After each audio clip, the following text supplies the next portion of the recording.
A Bend man hopes to bring some of his Ukrainian co-workers here to Central Oregon. Noah Chast spoke with the man and joins us now as part of our Ukraine team coverage tonight. Noah? Lee, Mark Baer works remotely with almost a dozen Ukrainians every day.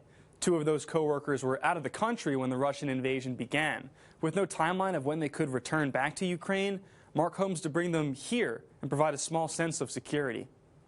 I was sleeping and my girlfriend woke up me and said that it starts.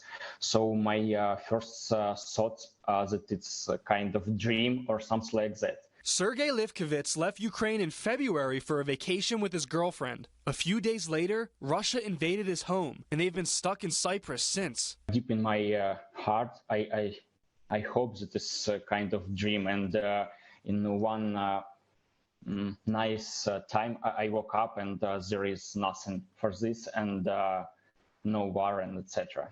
And there's a big building behind for the government of Ukraine. That's Mark Baer a few years ago in Kharkiv, Ukraine. Mark lives in Bend, but works with Sergei and many other Ukrainians through his Portland-based media company. When the bombings and attacks began, he realized many of his friends were now in life-threatening danger. Just seeing if they're still alive, honestly, that's like the first thing in the morning when I wake up. But he wanted to do more than check in and hope. I felt really kind of powerless to, be able to help. I'm just sitting here over here in Bend in relative comfort. Mark realized he could help Sergei and the other co-workers stuck outside of Ukraine by arranging for them to come stay in Bend. A spare room or a vacation rental or something like that that they aren't using, where we could actually put up one of these people that are without a home right now. Sergei is grateful for the help, plus the support and belief from another country. Nice to understand that not only Ukrainian people understand what is going on. Sergei's friends and family are safe for now, and he believes this conflict is only making the Ukrainian people stronger. I'm sure that this will end, and all the bad things just make our life more powerful after some time.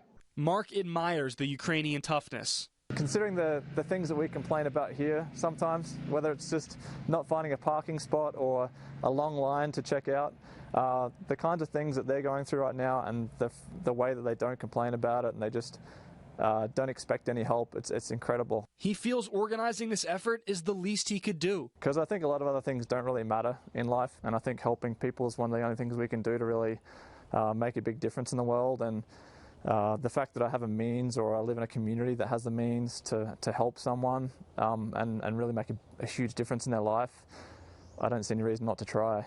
Sergei will come to Bend when ready, but is counting the days to go back home. Once our government says that let's go, people go back to Ukraine and help us build new and powerful country, I will. Mark has already had neighbors reach out about helping him. He says the community's willingness to help is part of the reason he moved here.